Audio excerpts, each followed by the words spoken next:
good. Are you gonna give me some mood lighting a little bit so people can see the screen?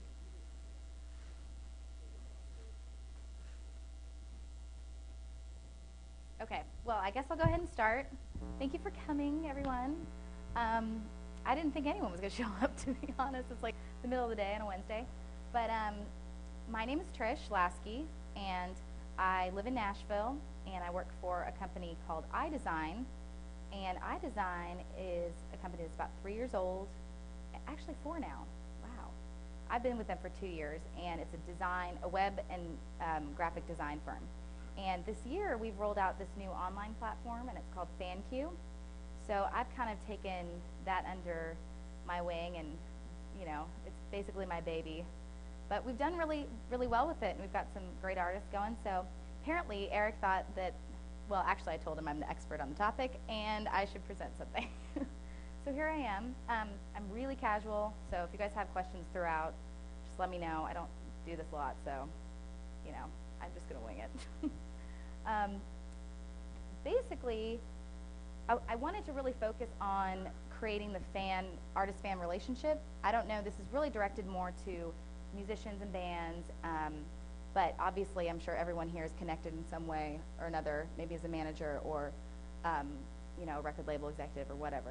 So it really can apply, but as I'm talking, talking about your Twitter feed and all that stuff, it's kind of like, think from the perspective of a band member or musician. So go ahead and start.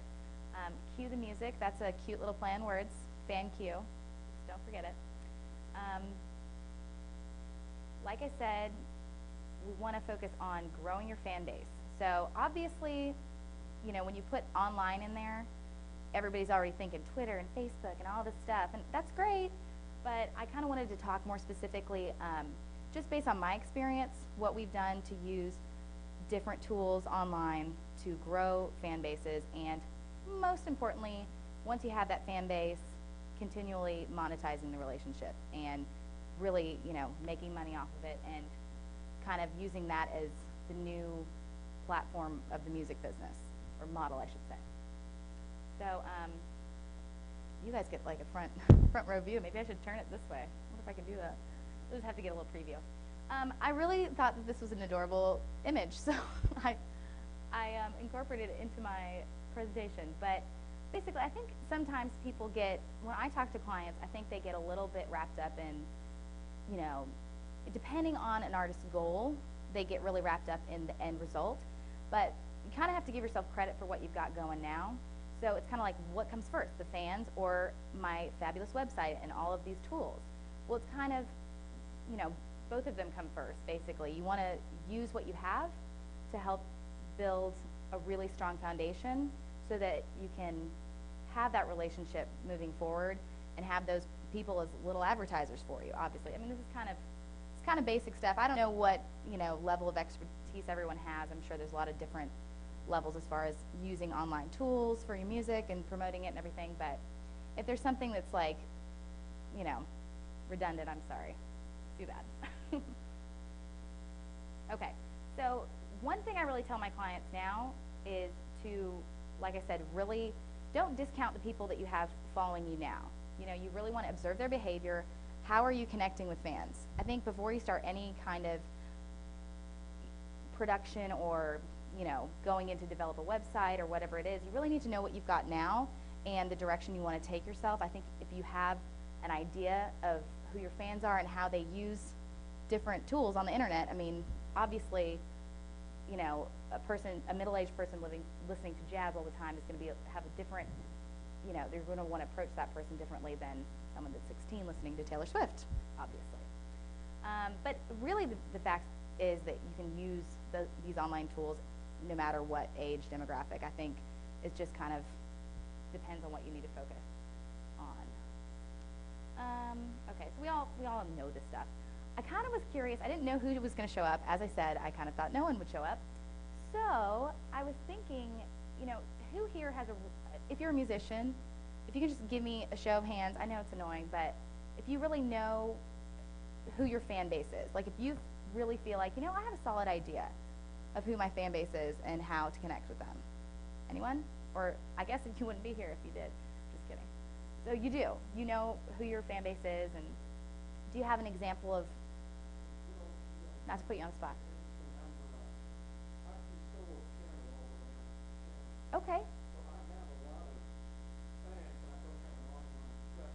That is such a good example. That is exactly, why I wanted to come here. Exactly. And that's what you want to do. You want to kind of channel that online so that you can kind of broaden your horizon. But you do have a good idea just because of who shows up to see you play. Great. Well, I think that's really important. If you don't know who you're trying to connect, I think there's a main difference, like I've just been repeating, between who you're connecting with now and who you want to connect with.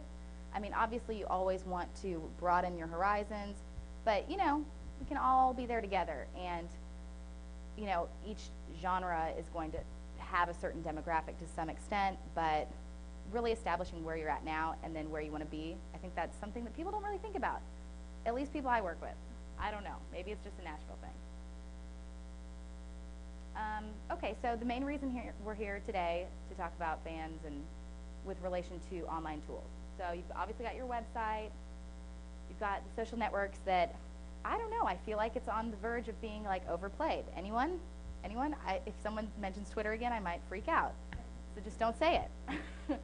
But, because I was like, oh God, they're going to think I'm just going to talk about Twitter the whole time. That is not the case. So social networks are important, but they're definitely not the whole thing. I think people think, oh, I'll just get a Twitter account and I'll just be selling millions. No, it's not going to work like that. You have to be strategic, and I really like to think of it as more of a, an extra, not the whole thing to focus on, which I'll go into that a little bit more later. But also, I want to talk about email and mobile marketing, which will tie in more with your website in general. But you can, it's all about connecting with the fans after they know about you and keeping in touch and that good stuff. Electronic press kits, digital press kits, that's important. I know that there's going to be some talk throughout the conference coming up about how to get gigs and, stuff like that. That's obviously you want to focus on a really professional press kit. I just wanted to touch upon it because I have some cool examples to show you, and, it's something that you can incorporate online, but it's more geared toward the industry, obviously, not fans. So that'll be a brief stint that we talk about that. And then also, video content is huge. I kind of wanted to end that little list with video content because I think that, not all video content is good. I think, I'll go into it more, but it's a huge part of your online presence because it's right now statistically more than emails. People are paying attention to online videos. I don't know. I email because I work. I focus on work when I'm at work. That's not true. Okay. Show of hands, again, is that just like a generic thing that people do at presentations? I don't know, but I like it. Who has all of those things I just mentioned? Website, social network, email, well, let's leave out the mobile marketing because that's kind of for, that's advanced. EPK and video content. Who thinks they can safely say, I've got it covered? Okay, a few, great. I think that everybody probably has at least one of these that's an artist, yeah? Okay, well, I kind of wanted to focus on how well you're using them, and just being intentional about things and really having a strategy and getting the right team together. I won't put you on the spot and say, how well are you using them, sir? But I think you'll get results if you are intentional about it. Okay. I'd like to talk about websites. Maybe it's because that's what we produce at FanCue, maybe. But in all seriousness, I think that it's got to be the headquarters for your business as an artist. I think a website, it's an experience for fans. You're kind of creating an experience. You all know that. But, how many people have gone to a horrible website, and it's for a business, whatever it is, it doesn't have to be a musical artist, and you're just really turned off. You're like, ugh, I don't know about this. It's something that you should take really seriously. You should really put time and effort and money into it as much as you can, because it's going to be the jumping off point for all the other things that we've touched upon. At FanCue, what we kind of like to talk about, and there's like 4 of us, so I don't know why it's not like this big thing, but we really tell our clients to focus on content, community, commerce, and customization. Those are all the things that you really want to have, not only a presence within your website, but a really strong one. Because trust me, I mean, once you get not only money involved with building a really professional website, but just the time and energy that goes into it, you want to make sure that it's done right. So, to start off, content. Now, when you think content, I don't know, in the web design world, we kind of think of copy that goes on the pages and pictures and all that stuff, you know, really tangible sort of forms of content. But in general, what we mean at FanCue is just having relevant, genuine content that's really going to reach people, and you know, you can really hurt yourself by overdoing it with, you know, nonsense. You don't want to come off cheesy. You want it to be really genuine, I guess is what I'm trying to say. Exclusive content, that's how you're going to get people in and roped into your website. There's, I don't know, millions of websites. Why do they want to go to yours? Other than the fact that they like your music, hopefully. But you want something exclusive that they, you know, I mean, it kind of is obvious, but I think focusing on that and focusing on what sets you apart and what you're going to focus on giving them is great. And then user-generated content, you want them to get involved and, you know, have something to say and get them engaged. So I'll go ahead and show you an example because my slides are getting a little boring. This is one of our artists. His name is Sarah Darling. Hopefully this works. There we go. Nope. Okay. There we go. Sarah Darling came to us, and she's kind of an up-and-coming artist. She's country, obviously. Well, I don't know if it's obvious, but being from Nashville, you'd think there's quite a few country artists. I do apologize. Some of my, well, more than most, my examples are country-related because that's just the business. But,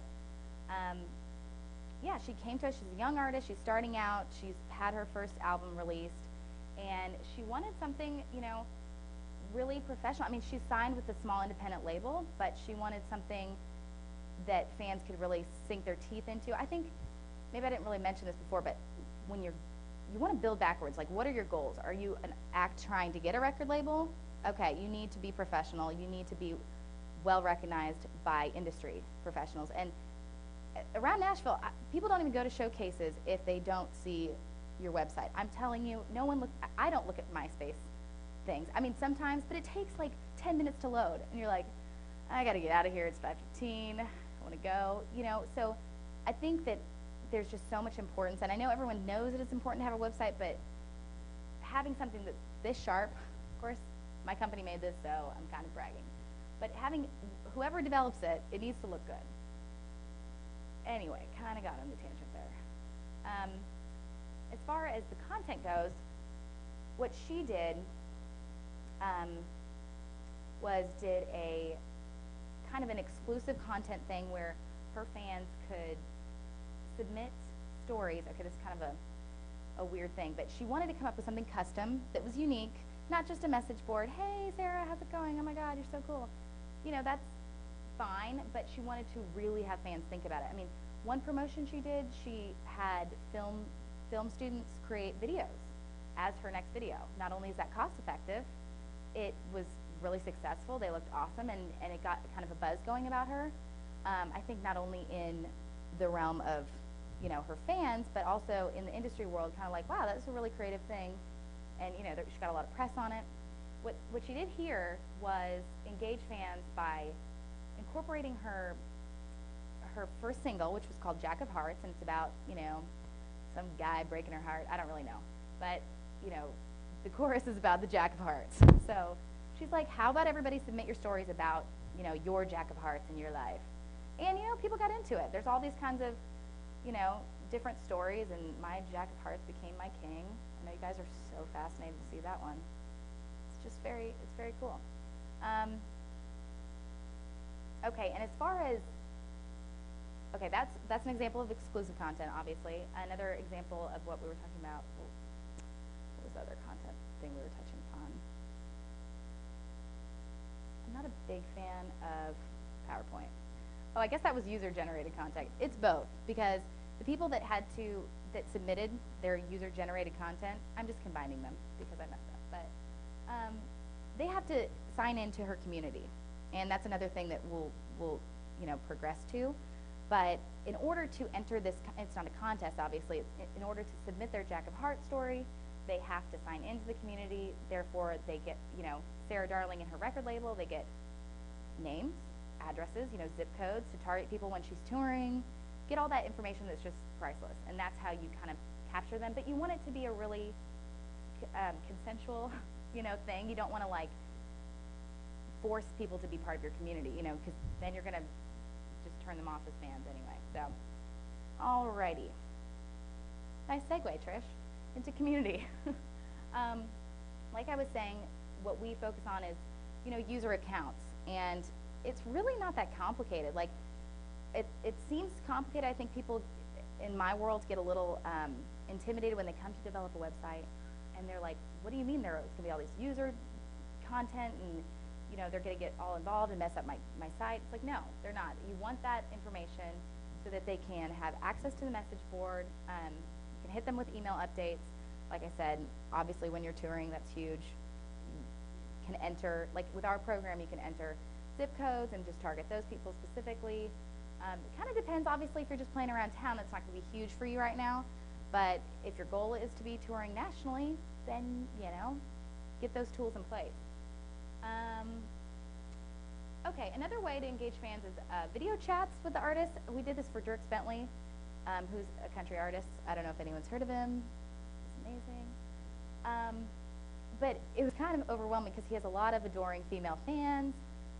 And basically what they did is they would say, to entice people to sign up, you sign up for the community, and once you do that, then you get a code that you can enter, and then you can, ask him a little question on the video chat. Apparently, they had a screen, and he, had the video camera on him, and there was, the things were going so fast when it was live because these girls were just going nuts. I mean, thousands and thousands of ladies, and they're like, oh my God, Dirk, tell me about this.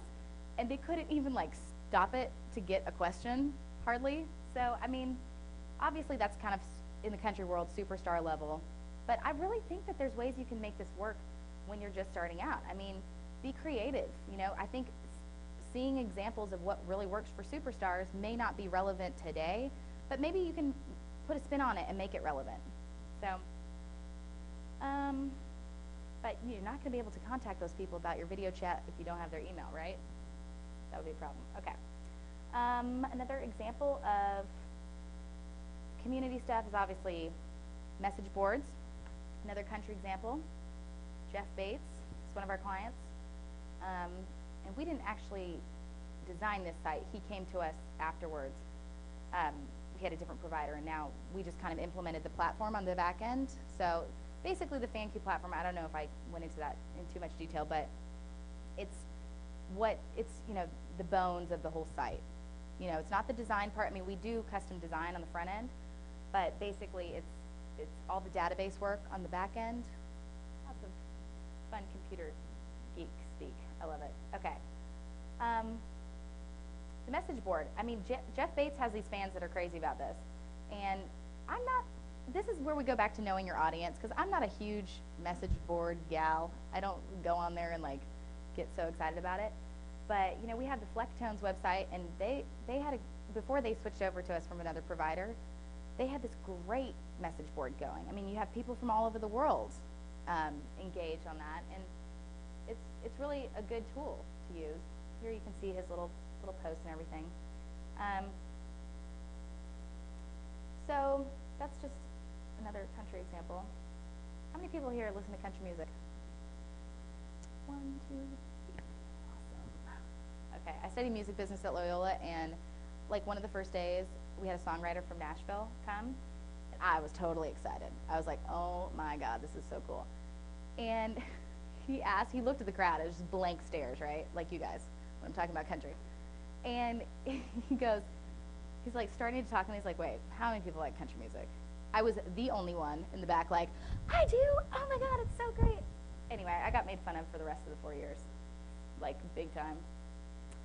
But, you know, now I'm in my own little world in Nashville and everybody likes, that's actually true, not true. Not everyone in Nashville likes country. Okay, so again, touching on the Flecktones, I'm just showing a lot of examples just because this is what I know. I think it's a good, you know, I didn't want to start talking about other people's sites that I didn't know. And it's shameless self-promotion. That always works. The Flecktones, they already had this site established. But I think it's a good example of a little bit different demographic. Like Sarah Darling, you know, she's more in the realm of Taylor Swift's and the you know, Miley Cyrus. You know, she's great. So they have a little bit older demographic, I think. The band members get involved. I think they understand the importance of having a really strong web presence, and just based on working with different clients, I think that's huge. If people don't, like, we work with a management firm, and the guy's like, I can't get the Kings of Leon to Twitter. They just won't do it. And I'm like, well, you can't force them. I mean, they have bigger fish to fry. Let's be serious. So it depends on what the artist and, you know, the management is willing to do and what they're into. But as far as engaging your community, a custom, you know, anything that's a little bit different is cool. So they have this Ask Future Man feature that's kind of like, people, again, have to sign up to the community to submit a question, and then the last question isn't set up anymore, but it was a video, and it would have him, Future Man, be like, hey, blah, blah, blah, blah, whatever, answering the question. Apparently his favorite piece of architecture in relation to music is this. Let's see, show. Alrighty. Back to the fun PowerPoint. Okay. Most important, I think, out of the C's would be the commerce part. All those things kind of tie into what you're really trying to do. I mean, obviously, you're trying to promote your music and, you know, make the world a better place. But at the end of the day, if you're not getting paid, it's not going to happen.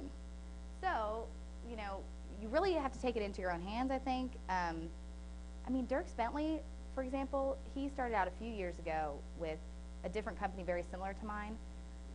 But, you know, he took a chance out of his own pocket, spent thousands of dollars, and I really believe that that helped him get to where he is now, you know.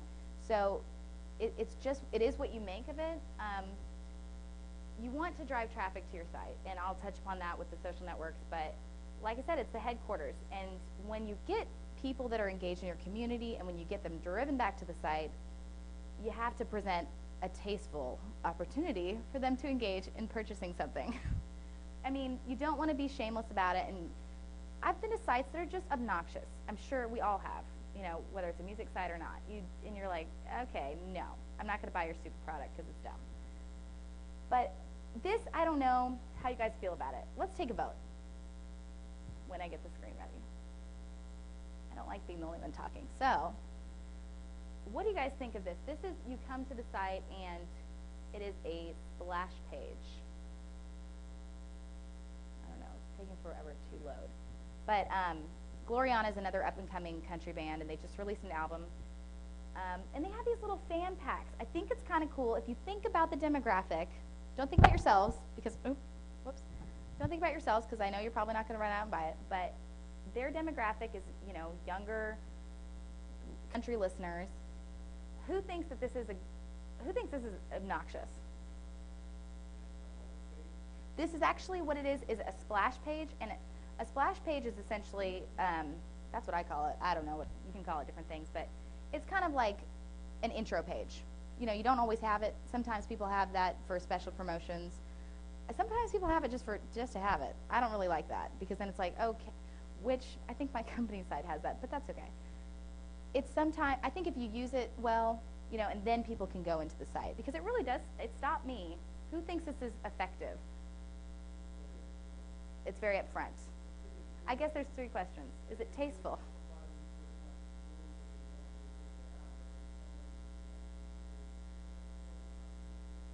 Yeah, I think that's perfect, yeah.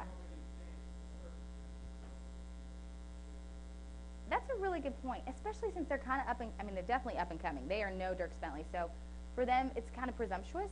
I think. I totally agree. At first I was like, oh, this is cool. But yeah, you want to be our fan. Here you go. Here's an opportunity to buy something. I think you're right. I think it's a good strategy in some ways because it's very accessible and it just stops you in your tracks and you're forced to look at it. But you're right. I think that it could be more subtle and it depends on who your audience is and how established you are. Let's go see. Yeah, it's a great strategy for like your store page.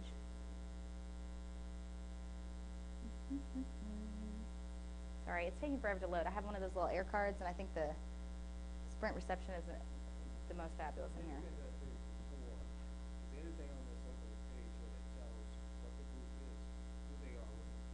That's a good question. Did I go to this page before? Oh, okay. Well, maybe there is when it loads.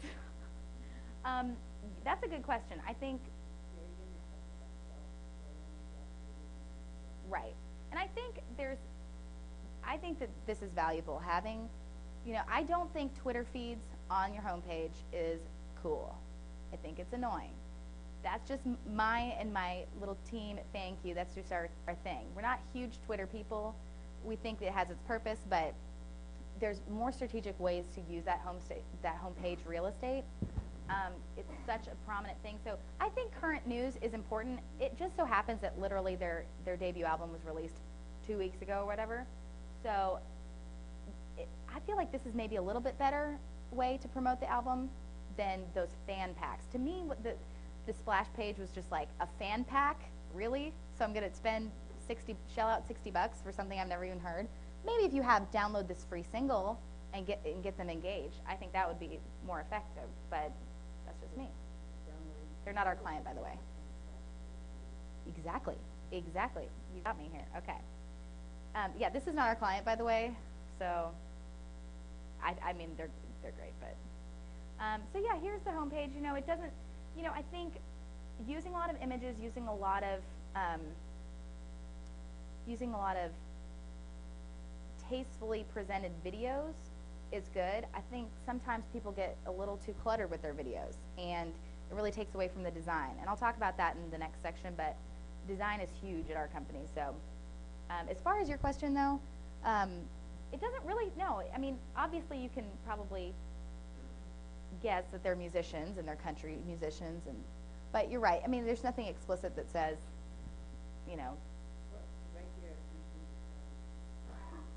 I'm sorry, where? Yeah, CMT. I mean, look at their outfits. Let's be serious. Okay.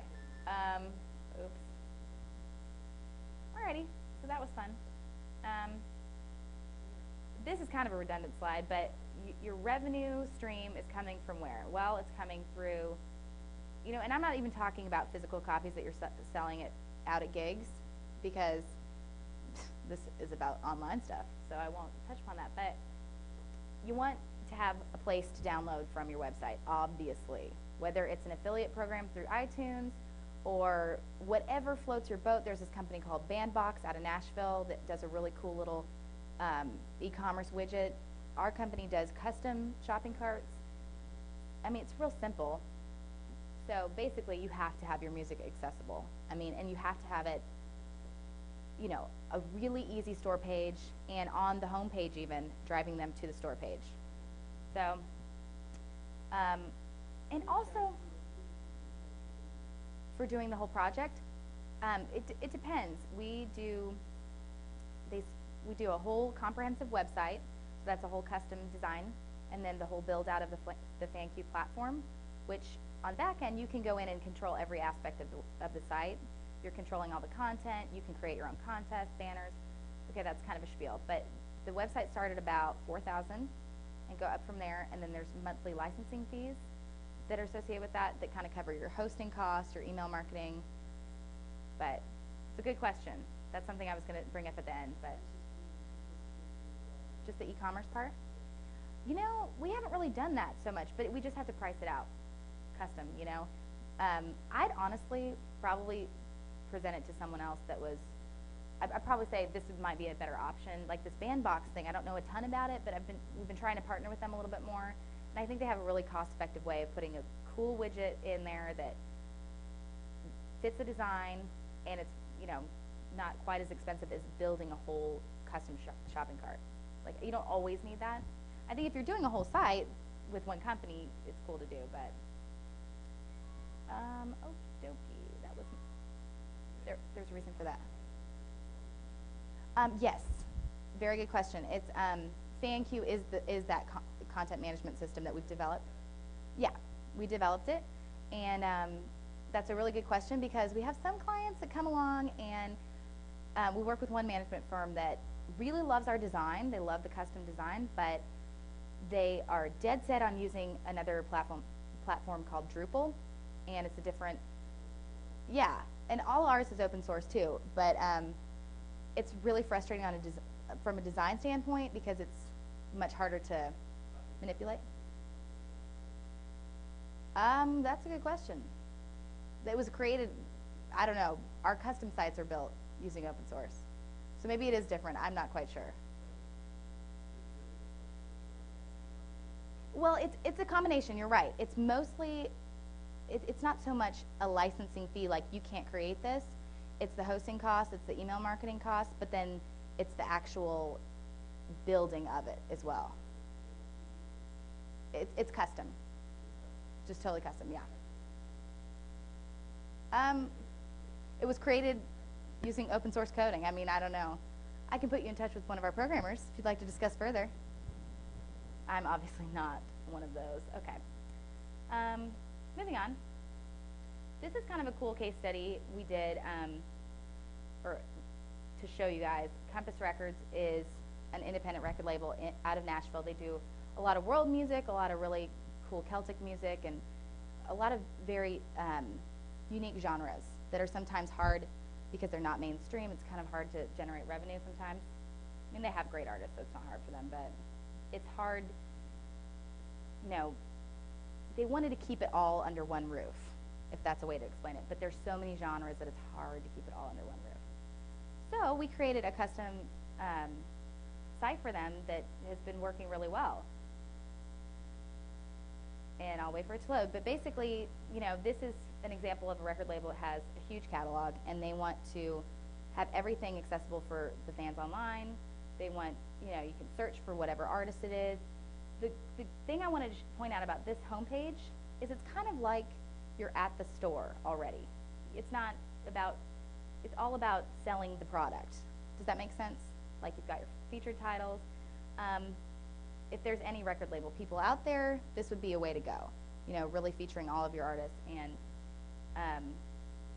you know, just having everything right there. So it's easy to go ahead and listen to it and buy it. Alrighty. Okay. Yes, we did. Did the whole design, everything. That's kind of an ongoing thing. We're thinking about putting it on a retainer because they call us every day. They're kind of like, it was such an intricate back end, and this is kind of goes along with his question. They would call me, they would ask me, why is this not working? I would be able to sort of intelligently answer the question, and then, you know, it's just so complicated that they've got to talk to the programmer. So you have to be aware of what you're taking on. If you're a record label that has a huge catalog, you can't really avoid it. I mean, that's what they wanted, that's what they got.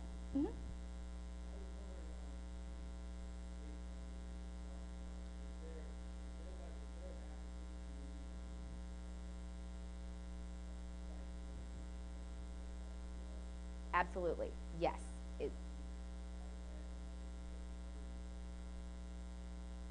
Oh, no, yeah. Oh, absolutely. Yeah, no, we have a whole, that's pretty much the premise of our thing. I probably didn't make that as clear as I could have. You know, you've got the great design, you've got all the content, but the best part is on the back end. Anything you see on the front end, you can manipulate. I mean, other than like the way it's actually laid out.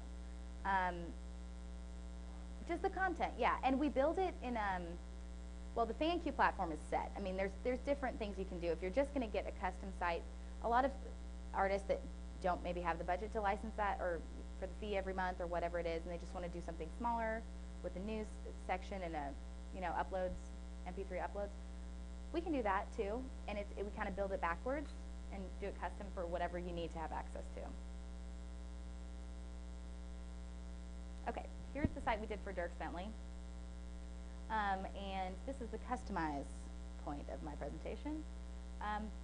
Obviously, we've heard that word a lot because I said it a lot. And what I usually, talking to clients, I'm referring to the design aspects. But it really can, that word can apply to everything we've talked about, like, having custom ways to engage your fans, custom message board type applications, or, I don't know why this isn't showing. Basically, should have a sidebar. But there's this really cool fire feature that you can't even see. There it is. On a larger screen, it's a little easier to see, but that's something cool that is just a little different.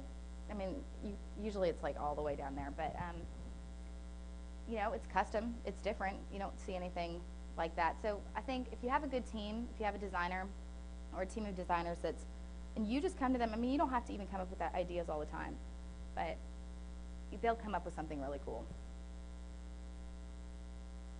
And I've seen a lot of sites that are really crazy. Our sites are kind of out there, but Lady Gaga's site, has anyone been there? One of my friends, one of the guys that's a client of ours, he was like, oh, check out the Lady Gaga site. And I was like, really? Okay.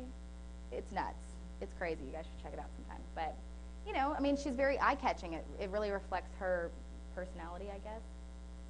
Okay, how did I get off this? It's not too much longer, I promise.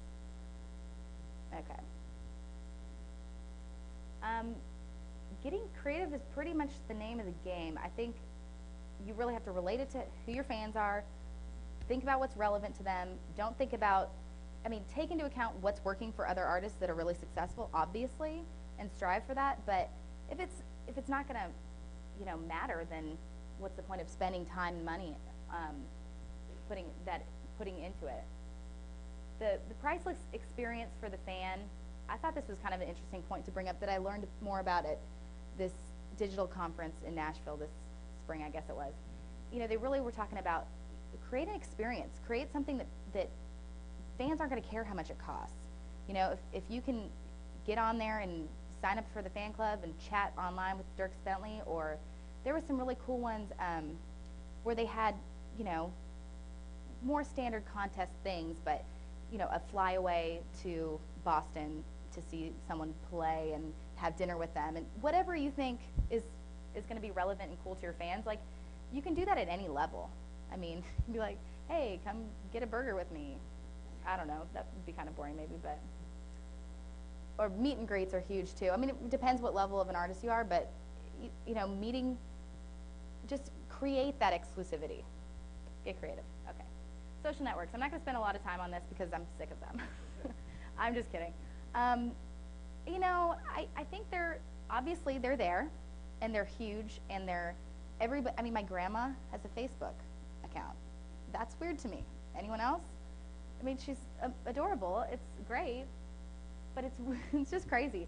So I think that kind of speaks to how large of an audience these things have. I'm just going to touch upon the few points that I think are the most important about each one. MySpace. I think MySpace can be really effective if you do it well. If you have a really strong design that matches your website, I would try, if you're going to go ahead and develop those two things, try to make them at least consistent. Even if you're just doing your own MySpace layout, but you have a professional website, just, it kind of goes without saying, but you'd be surprised how many people don't have those matching. And have it clean. It is, but it's kind of a branding thing. You want it to be consistent so that people can recognize. You can make it different colors, but, don't have one site that looks like this, or one layout, like your layout looks like that, and then your site looks like that. You know what I mean? Like, don't have one really flowery, light-colored one. Obviously, if you have a set genre, you won't have that problem. Was there another question? Okay. Okay, sorry. So we could go to these, but like I said, it'll take forever to load, so I'm not going to do it. Oh, maybe I should have used that instead of this little guy. Well, I'll have to use that for the next one. Thanks. Facebook. Get a fan page, but also have your regular profile. I have friends, that are musicians or whatever in Nashville, and they'll have both. Obviously, I think the fan page is the more professional thing, and it's really basic. I mean, there's nothing I can sit here and tell you guys that you don't already know about that. You just go and you make it, and on the fan page, you can just add the link, say come visit my website. I think that's a good point. Well, that's with regards to a MySpace layout, whereas the Facebook is just,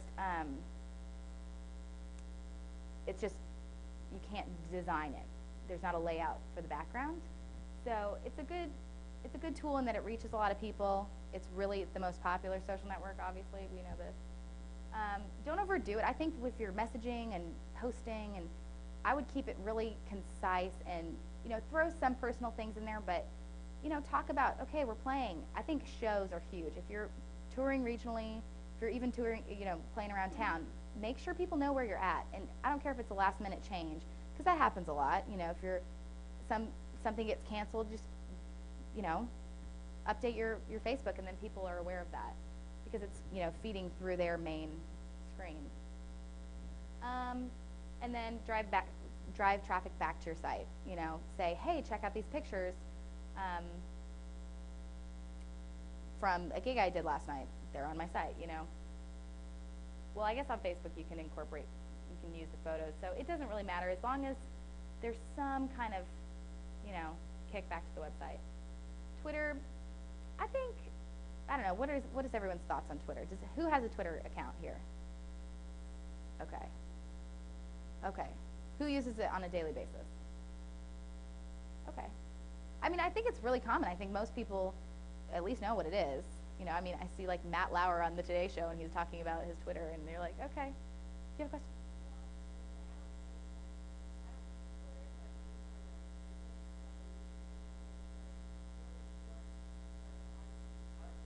Yeah.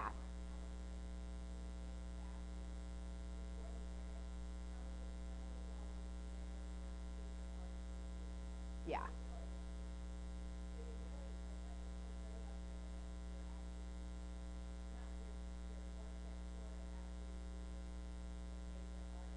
Exactly.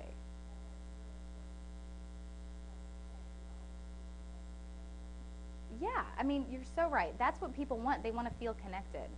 Um, and there's a whole range of, fanatics. Like some people really want to know when not me, no one wants to know when I brush my teeth, but Dirk Bentley is what I was going to say, or someone of that, fame. I think, you want to engage them with personal comments like that. I think Twitter is a great way to do that.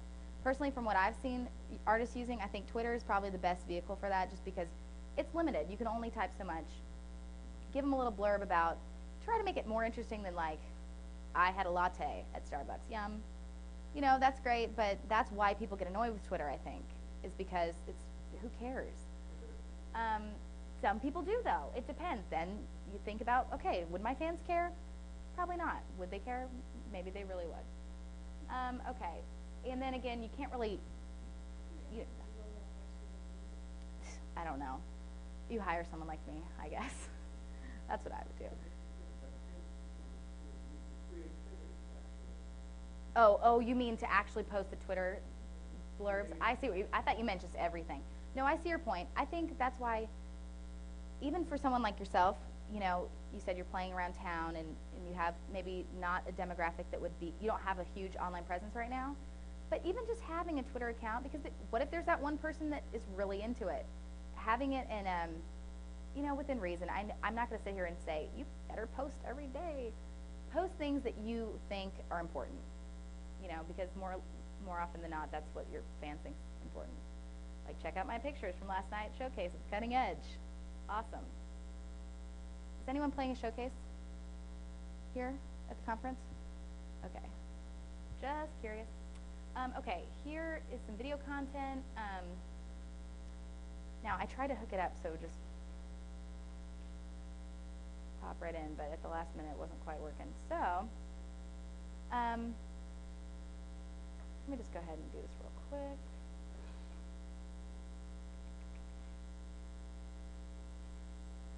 Just going to show you, there's a company in Nashville that we partner with called Gamma Blast, and they just do professional video editing, create music videos. You know, it's a very high-end professional company. They do some really cool campaigns with webisodes. So, you know, they kind of are there. This is kind of a good example of how you can hire someone to help you really create some professional snippets. And I mean, these people go on the road with the band and videotape them and then go back and edit it all down and literally have a plan for 6 months out of, you know, here's little clips you can post to your Facebook page and people can get to know you. So I think that's cool. I mean, that's a good example of being strategic and being intentional about it. So here's some examples. I'm not gonna lie, they're a little cheesy. I better not show this video to Gamma Blast. But no, this is the band Gloriana. Again.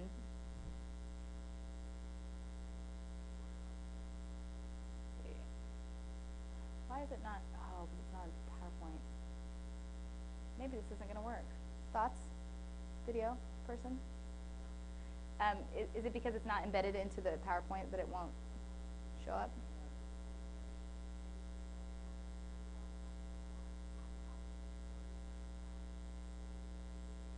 Sorry guys, I should have tested this out.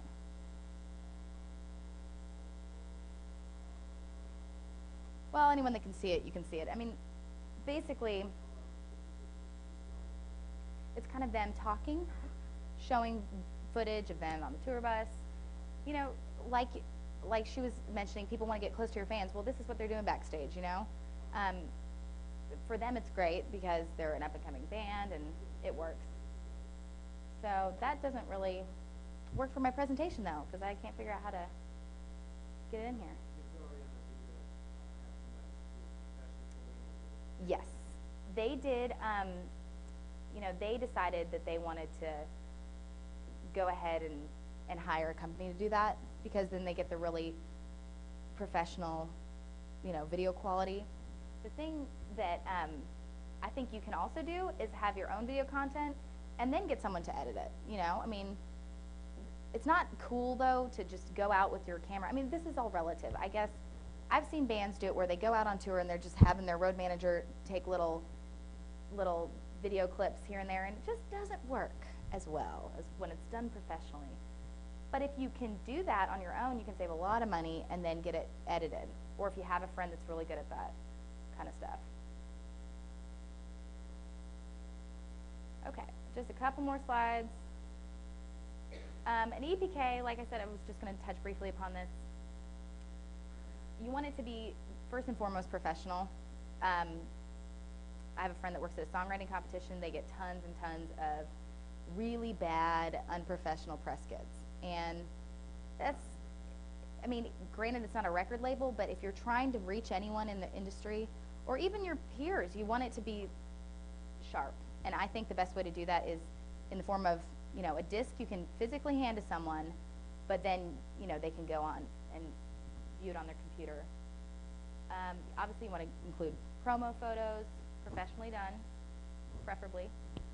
Your bio, video content, hype report, which is basically just news clippings or any kind of press that you've gotten up until now in your career. And stickers apparently are a big one. So if you're sending a disc to someone, you want to throw in a sticker. Or if you have kind of the old school version, which would just be a folder, you'd want to have that really nicely done with maybe something printed on it, your name at least, a logo. Make sure the contents are secure because you don't want CDs flying out. How many people, I don't know, I guess maybe there's not a lot of artists in here. Is it mostly musicians? Who all is a musician? Okay, so it is, never mind. Who all has a press kit? What form is it in? Like paper? Okay. Which is important. Exactly. No, I think, go ahead. Sonic Vids? Yeah. Sonic Vids? Okay, cool. which Sonic Bids is obviously a platform where you can go in and, you know, it's kind of a template format to have all that information, which is great. But if you want something that's just yours, independent of that, I think the best way to do it is in a DVD format. But then also have those really nice old school ones, because I think some people really like those, and I think if you know, depending on the situation, you'll see if that's appropriate or not. And to me, I think the website's your best press kit. You know, if you don't have something on hand that's a professionally done press kit, you just point people to your website. I mean, it's so worth it to put the money and time into it. You're going to control the content. You can change it. You can keep it current. If you create a press kit, that's only going to be relevant for so long. Okay, and I was going to show you an example. Sure. Oh, yeah. And if anyone wants me to email these fabulous slides, I'm more than happy to do so.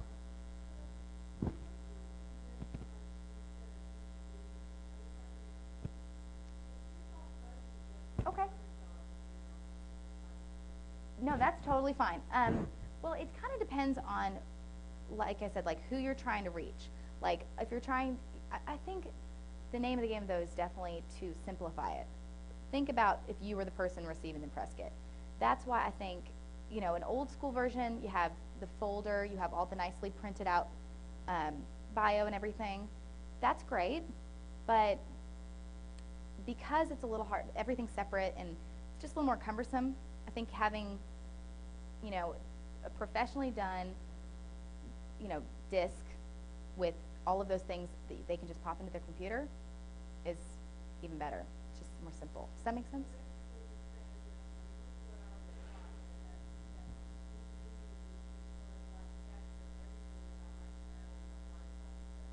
Exactly. Exactly. That's a really good way to put it.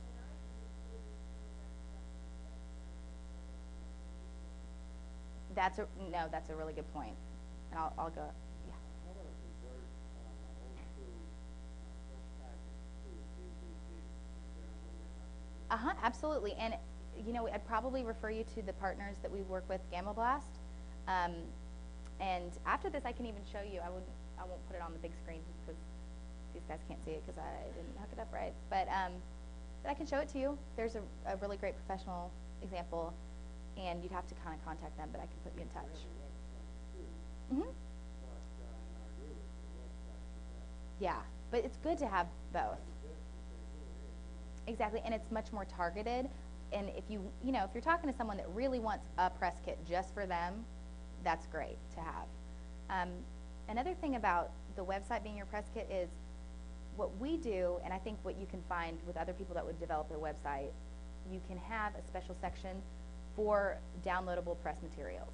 You know, you can, like what we'll do for some of our artists is give them the ability to create an independent login and a username and password so that press member can go in and get the high-res photos they need, get the press clippings they need, get the sound clips they need, even little video clips. So I think that's a good way to go about it, and it's not open to the public, it's secure, and you have control.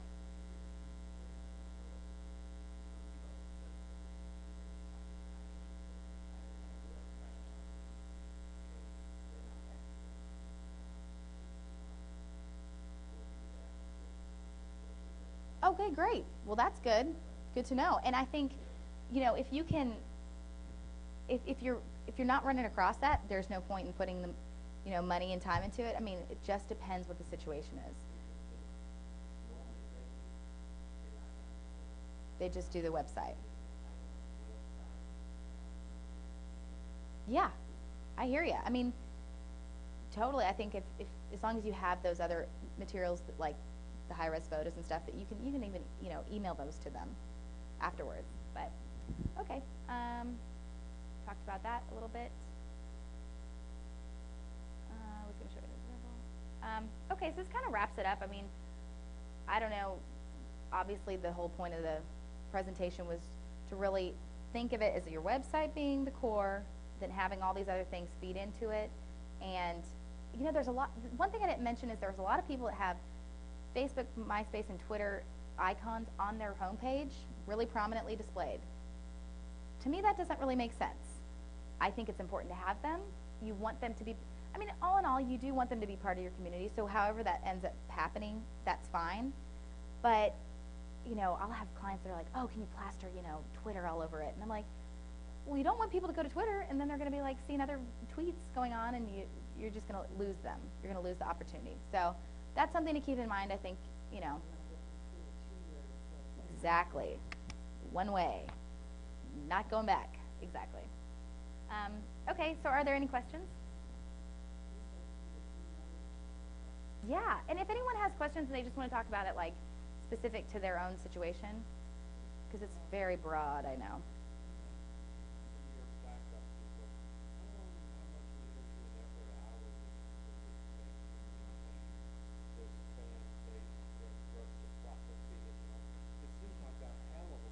I know, right? It definitely, I think it, you know, it's definitely a commitment. I think if you, it depends how committed you are. I mean, you're doing yourself a disservice if you don't have at least all these things in place. You know, there's a range of energy levels you can put into it, I think. You know, think about what you want. You know, how much time do you have? Do you have a manager that can help you? Do you have, it just depends what you have time for. Do you have a you know, a niece that really likes to tweet? I don't know. It just depends. You have to get creative about it, and it does sound a little overwhelming, and it can be, but I think if you focus on maybe just your website, first of all, and having those other presences there, that's great, but you don't have to, like, you know, don't beat yourself up about it either. Just kind of, you know, if this is just something you do on in your free time, I mean, if this is your full-time career, you really should put the time and effort into it, I think. That's all. Anyone else? Go ahead.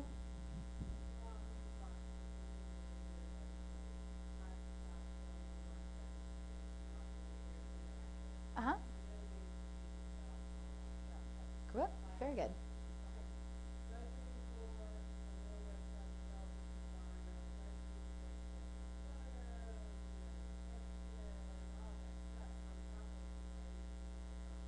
Yeah.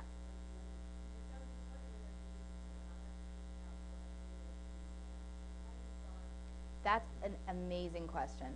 I think the best thing, and I knew I was going to get that question. I think you'll be fine. But that may take a few years. So in the meantime, what I would say is, first of all, some of these things are free. The social networks are free, obviously. I would say if you have a limited budget, first of all, there's always options. There's always options. You can still get a really awesome looking website with, you know, there's different ranges when it comes to budget. And I can help you get different resources for that because, you know, there's just, you know, it's like, okay, do you want a Maserati? Well, yeah, that'd be lovely. But if you can't afford a Maserati right now, then, hey, a Lexus would be nice or whatever.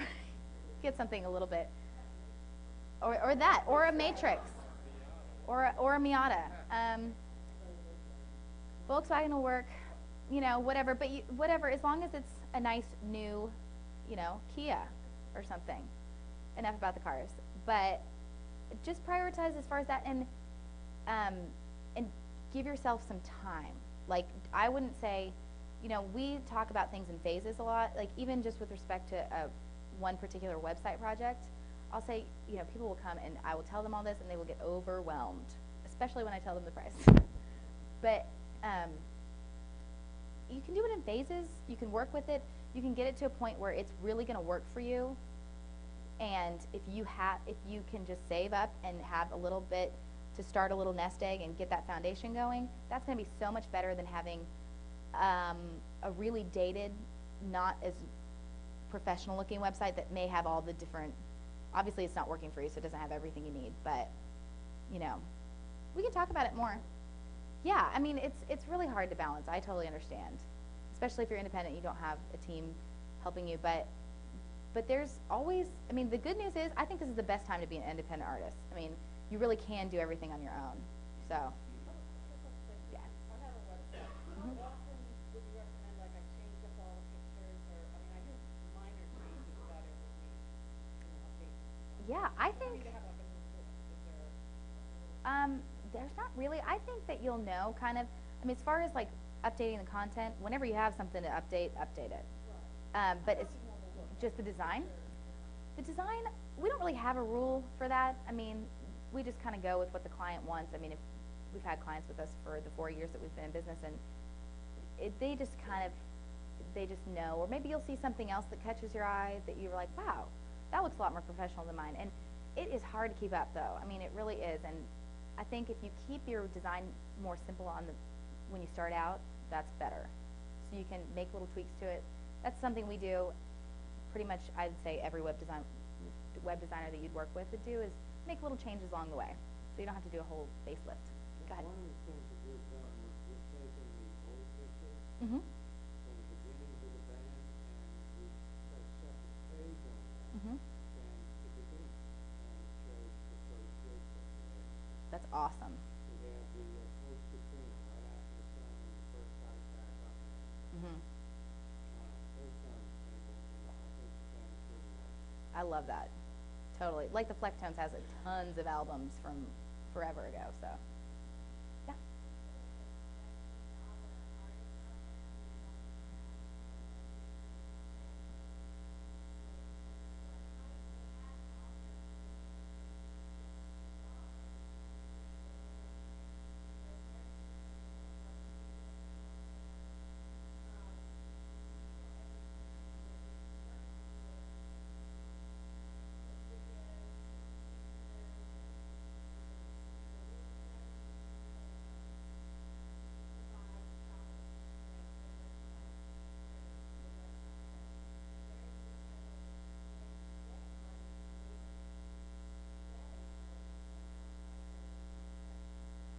Yeah, I think that's a very good suggestion. I mean, it's stepping stones, you know.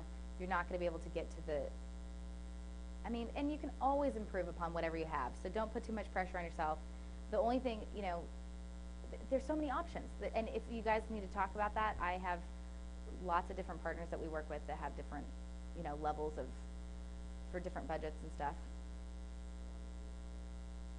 Our partners, it's not. No, but you can talk to me and I'll email them contacts for you.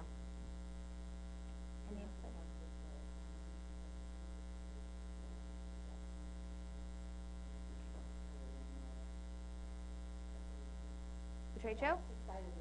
Okay.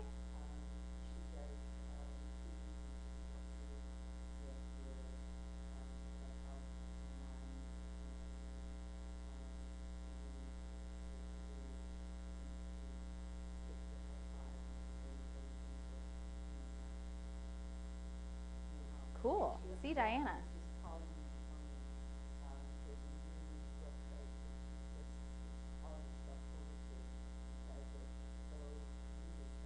Well, great.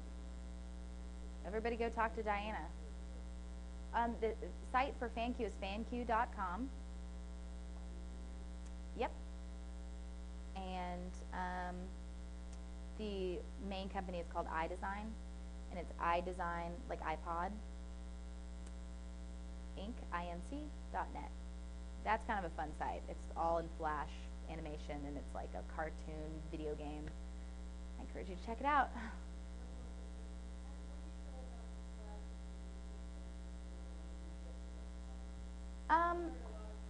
That's a good question. You know, for more corporate clients or other, like I had an interior design client. Wow, forgetting about that thing. And it was a wedding boutique, a bridal boutique, and she really wanted music, but then she's like, oh wait, brides are searching for this when they're at work. We can't have the music popping on. That's gonna totally give them away. I was like, oh, that's a good point. So it just depends. I mean, I think because if you're a musician, that's what people expect to hear music come on right away. But if it's, maybe put a more mellow song as the first track. So, alrighty. I think that will conclude our presentation. Thank you for coming. Really appreciate it. Yay. Thank you.